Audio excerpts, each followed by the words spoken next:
Se va a plantear una controversia, una permanente controversia respecto a la figura de Espejo. ¿Es precursor?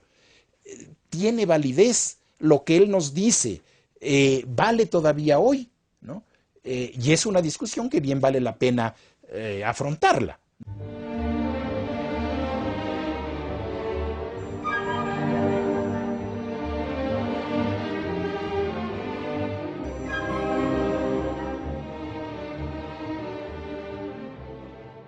Espejo vivió un momento sumamente importante, que es la segunda mitad del siglo XVIII, desde 1747 hasta 1795.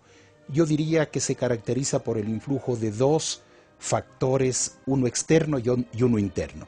En lo externo, el influjo de la Ilustración, este movimiento de corte racionalista y crítico que va a cuestionar todo el antiguo régimen y va a proponer una revolución, sin pensarlo, una revolución racionalista, democrática, liberal.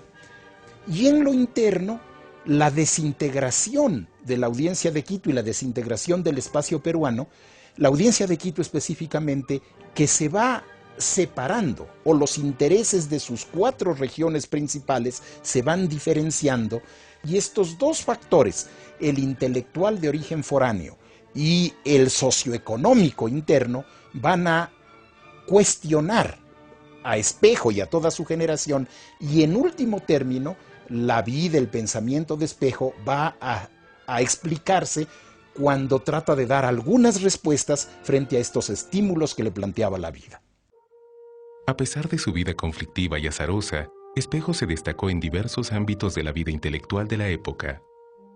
Estudió todas las carreras universitarias existentes en su tiempo, llegando a ser abogado y médico de profesión activa. A partir de 1779, año de su irrupción en la vida pública, su producción intelectual casi no tendría pausas, fruto de lo cual es una importante colección de trabajos, entre los que se destacan El Nuevo Luciano de Quito, Reflexiones sobre las viruelas, Memoria sobre el corte de quinas y Defensa de los curas de Riobamba. Fue una figura emblemática, de alto relieve, una cumbre nevada en América Latina. En esa época, Quito dispone de un gran acervo de bibliotecas. Quito vivió entonces muy actualizado y el pensamiento que generó en esa época era de punta. He tratado de resaltar en los últimos años esa gran capacidad de Eugenio Espejo para responder a los problemas que vivía la audiencia. O sea, es la situación de la audiencia, son las dificultades, son las aspiraciones, son las metas que debería tener la audiencia, son sus problemas los que van generando una gran reflexión en él, una capacidad para analizar lo sorprendente.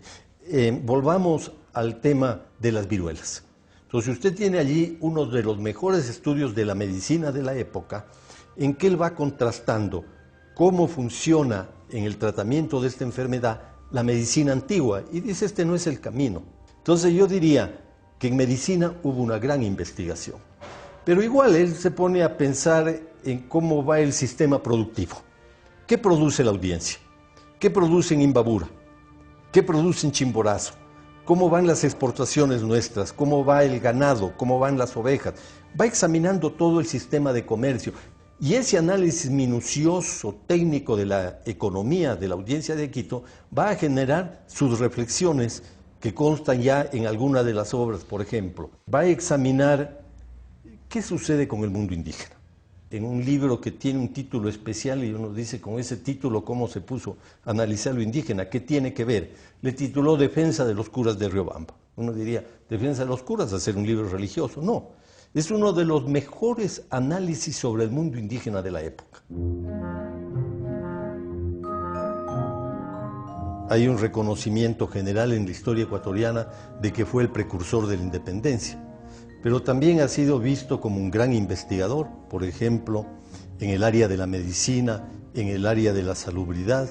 Sus estudios llegaron a tener un gran impacto incluso en la corona.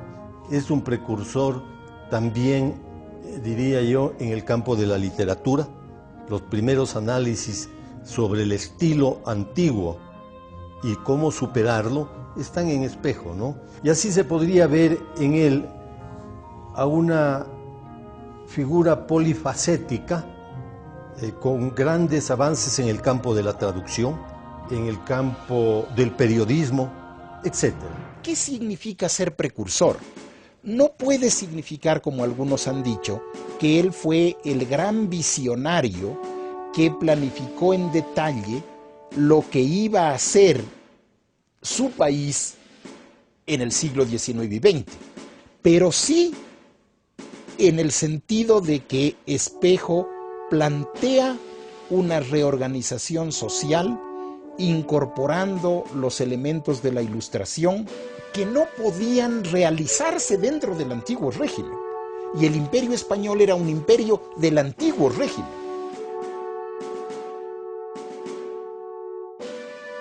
Entendiendo así que la nacionalidad es un estado de conciencia, y es un estado de conciencia colectivo, entonces se puede perfectamente decir que Espejo, como Pedro Vicente Maldonado, como Juan de Velasco, es uno de los grandes creadores de la nacionalidad, en cuanto que pone las bases intelectuales de lo que va a llegar a ser el Ecuador, y por supuesto sobre las cuales todos vamos aportando, porque la nacionalidad ecuatoriana tampoco es algo definido y acabado.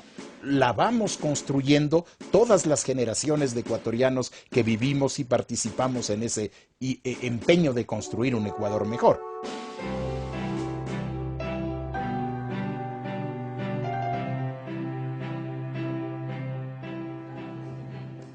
Soy actor de los recorridos nocturnos del Museo de la Ciudad. Hago dos personajes, un indígena ciego del siglo XVI que se llama Pascual y un estudiante universitario del siglo XVIII, que en el año de 1792 es ya discípulo de Eugenio Espejo. Y el papel consiste en un diálogo en donde este estudiante le cuenta de sus ideas a su madre. Y es interesante el conflicto que se da entre los dos, las ideas surgidas a partir de este espíritu ilustrado, ¿no?, libertario, que se va fraguando a lo largo de todo el siglo, de parte del estudiante, y el statu quo. Las enfermedades, querido hijo, son un castigo divino puesto por Dios para esta ciudad impía. Ay, mamá, Dios no tiene que ver con las epidemias. Es la contaminación del ambiente, debido al poco cuidado sanitario de los quiteños. Representar a un estudiante que estuvo tan cercano a él realmente es muy vivencial, y es la experiencia que se le entrega a los visitantes que llegan. Una cosa es leer sus libros, pero otra es verlo dramatizado y saber que esas ideas en su tiempo y en su momento empezaron a ser trascendentes, empezaron a ser ideas de ruptura completamente innovadoras, ideas que en el futuro serían recordadas. No permitas que el bibliotecario ese siga metiéndote cosas en la cabeza. Ya verás que después de un tiempo nadie se acordará de su nombre. A propósito, hijo, ¿cómo se llama el mestizo soliviantado? Eugenio de Santa Cruz y Espejo. Espejo.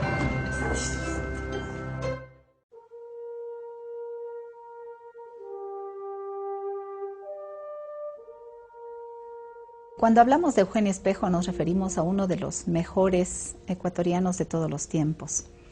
Su importancia realmente radica en su vida de servicio hacia los demás y en esa vehemencia que puso a lo largo también de su trayectoria con relación a la injusticia, con relación a la búsqueda de la libertad, del bien común. Reconocemos en él al precursor de nuestra independencia. La mejor evidencia de la presencia de Eugenio Espejo en esta institución y en quienes hacemos la institución es ese amor que tienen nuestros estudiantes y ese cariño que tienen por su institución. Tienen una identidad al 100%, tanto los niños como los adolescentes. Y eso es producto básicamente del acercamiento que a través de diferentes actividades, tanto internas en cada uno de los paralelos y años, cuanto externas, en las cuales la institución se involucra también con la figura de Espejo, lo que le han dado esta identidad de toda la comunidad educativa.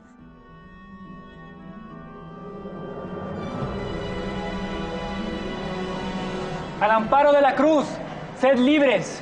Al amparo de la cruz, conseguir la libertad y la gloria.